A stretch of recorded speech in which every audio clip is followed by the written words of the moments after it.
Welcome to AHRC TV's weekly roundup. I'm Josephina Bergsten. This week, AHRC TV will continue its coverage of the recent meeting of Asian parliamentarians, i.e. the 4th annual Asian Alliance Against Torture and Ill-Treatment and for Fair Trial meeting. Excerpts in this program include talks by Sri Lankan Deputy Minister Eran Wickramaratne on possibilities for justice institution reform in the newly democratized island nation, and by ex-Indian police officer Dr. P.M. Nair on the kind of policy changes required to guarantee fair trial through modern policing in Asia. Over to the conference. How far is our clarity in understanding and appreciating the concept of democracy as quintessentially a discussion point about freedom, dignity, and equality? Now, these are three simple words, but when we deconstruct these three words, it encompasses all these aspects that we have been talking about. The problem is that our understanding of democracy often tend to limit to casting vote or electing our government. It is much more than that. There are three main pillars a country has as far as constitution is concerned. There is executive, judiciary, and legislature. Executive means an elected government, including police. Legislature, the parliament, and the elected government, they go hand in hand. Thus, in order to have police reforms or to overcome the obstacles in the reformation of police, it is necessary there should be a political will. Without a political will, the obstacles cannot be overcome. We need a modernization of the policing, making police well-trained, well-educated, and well-equipped. That is one thing that we can do, we should do in every country that we are present here. All of us agreed on that, I think. And how can we begin that thing? Can there be a kind of regional cooperation on Asia level for that? I think that should be contemplated over. And that is necessary. In your think tank also, if this kind of regional cooperation is possible, we in Nepal are ready to cooperate on it, we can do. We said that good laws that bans on ill treatment, that goes deep inside this torture, root causes of torture, that is necessary. We agreed. And we are the parliamentarians here. We can move in that direction in our country immediately. In my country, that law is in the parliament, and I can move for that. After the war in 2009, there was a good chance Mahinda Rajapaksa had to create a national harmony with the other communities and even go for the political solution for the ethnic issue. But Mahinda Rajapaksa, he didn't do that. He thought he can win the next election also from the majority votes. That means Sinhalese Buddhist vote. He thought like that, and he never go for the political solution for the war, and he didn't make a national harmony with the other communities. And on behalf of that, what he did, mainly there was some extremist group in the southern part of the Sri Lanka called BBS and some other groups. So he openly gave those groups to work around the Sri Lankan society to attack the minority people. They were targeting Christianity and the Muslim community. The fair trials are dependent on basically three broad principles. One is that the courtroom must be governed by the rule of law and the principle of non-discrimination. Now, this is very important in our context, whether we think about it socially or whether we think about it ethnically or in whatever way. So it has to be the rule of law and principles of non-discrimination. The second principle is we must have the ability to place the victim at the center of the justice system. You know, some of these things are so obvious, and I'm stating the obvious, but they are not very obvious actually in practice. And then we need to ensure the rights of the defendants, that it is not compromised as you progress through the criminal justice system, right? From the time somebody is arrested to the time of the trial.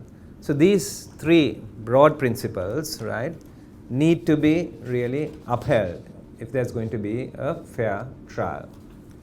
Modern policing is an important factor in ensuring fair trial and rule of law. Modern policing and policy are concomitant. Concept policing does not start or end with police alone, police per se, but what is meant is all related stakeholders and institutions which together constitute a rule of law.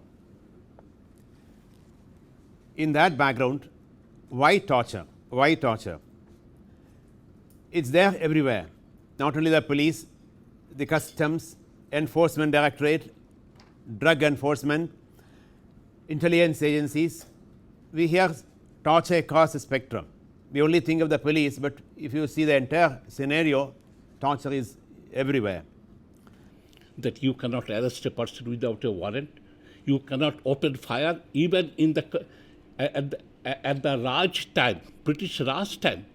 To open fire on a mob, you need a magistrate written order. But today Bangladesh is a democratic, so-called democratic independent country. Nobody bothers. The policeman open fires whenever he or she likes. As Zaman knows, really every day anything, they're catching the man, putting into station Hazrat, tied up, they kill him, say that encounter. My hands are tied, no gun, how can I encounter? In the Asian context, the powerful, the moneyed, the person in authority, the political leader, the person in the chair, the person who can command and control are never ever subjects of torture. It's always the powerless, the weaker section of society, the downtrodden, etc. who are tortured. Therefore, torture is a class phenomenon. People started to believe that torture is necessary to curb crime for the police as an instrument. Torture in any form is a threat to democracy. It will espouse, stimulate, enhance, exacerbate and institutionalize non-democratic measures. The fear psychosis among the public manifests in different walks of life, like the fear of women to walk on roads, fear of people to walk into a police station to make a complaint, etc., demolishes the spirit of democracy, even if the elected government is in power. Even if elected government is in power. Therefore, if not addressed and nipped in the bud, undemocratic activities will take over the democracy, and the latter will be worse than autocracy, as is happening today.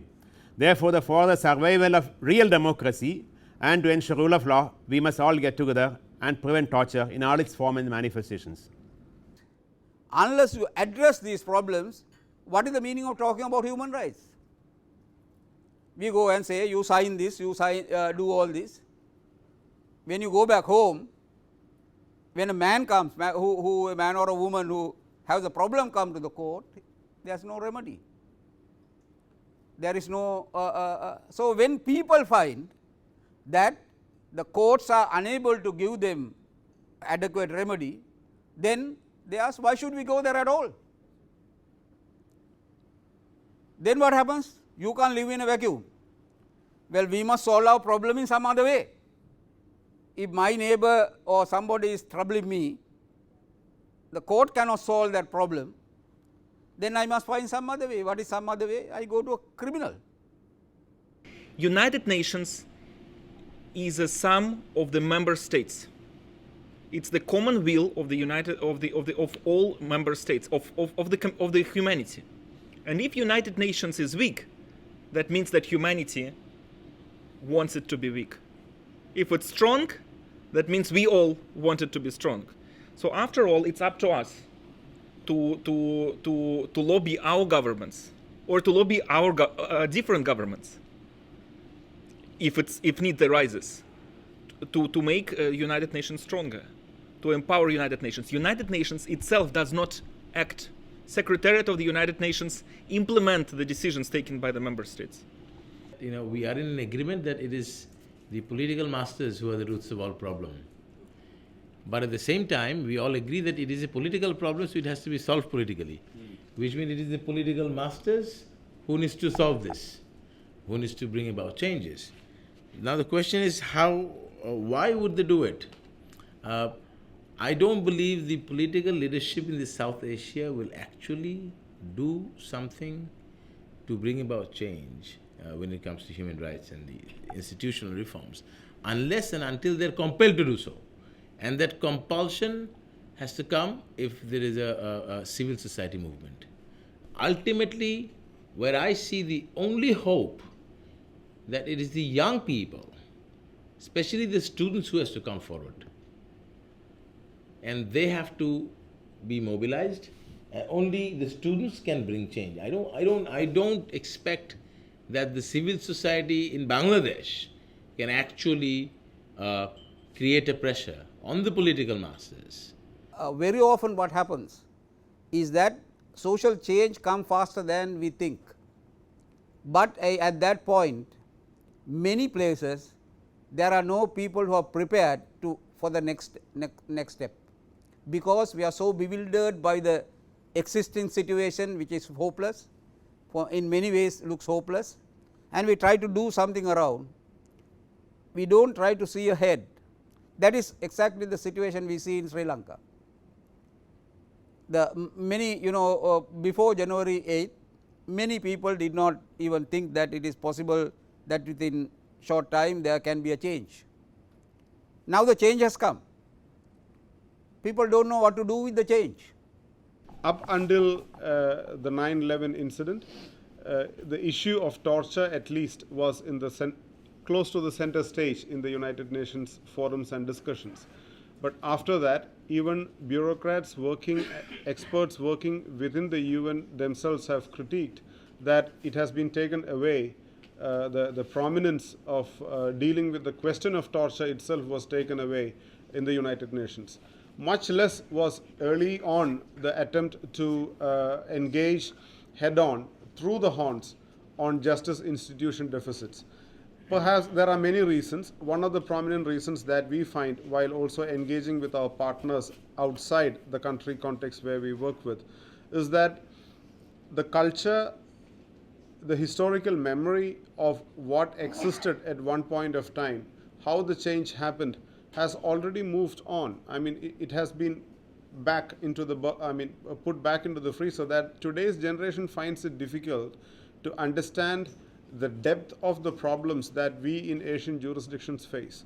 So it is always a challenging exercise from our Asian perspective to communicate to a non-Asian person who is actually interested in engaging with these issues. When the reality is like that, how could the human rights work carry on without addressing these problems? This is heart of our problem. Because it is difficult, nobody want to think about it. And others they can't understand that such things happen.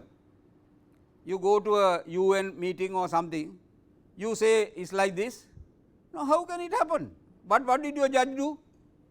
Didn't the police investigate?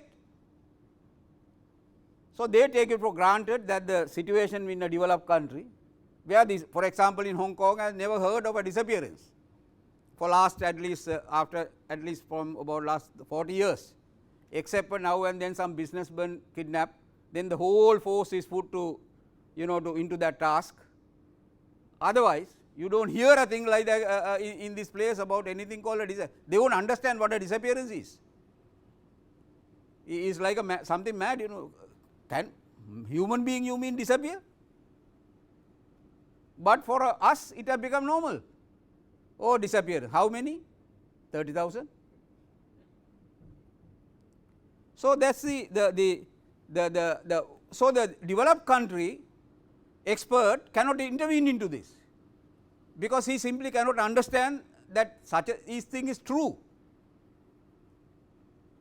They will say, then you know there's something wrong with your system, you know, put the system in correct, you know, maybe you give some training programs to your police and training programs for your judges, things will be okay.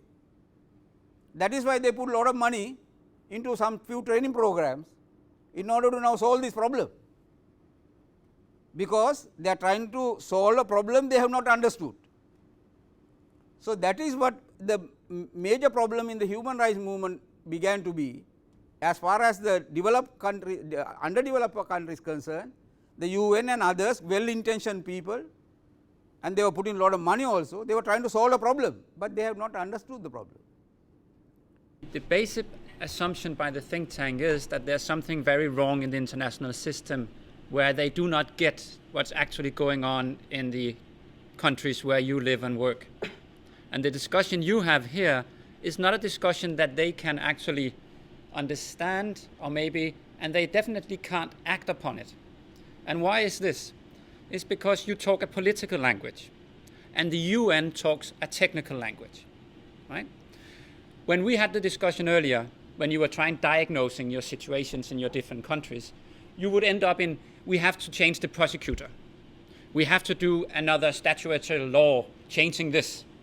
But that is exactly the same way in which the UN system thinks, that there is a technical solution to political problems.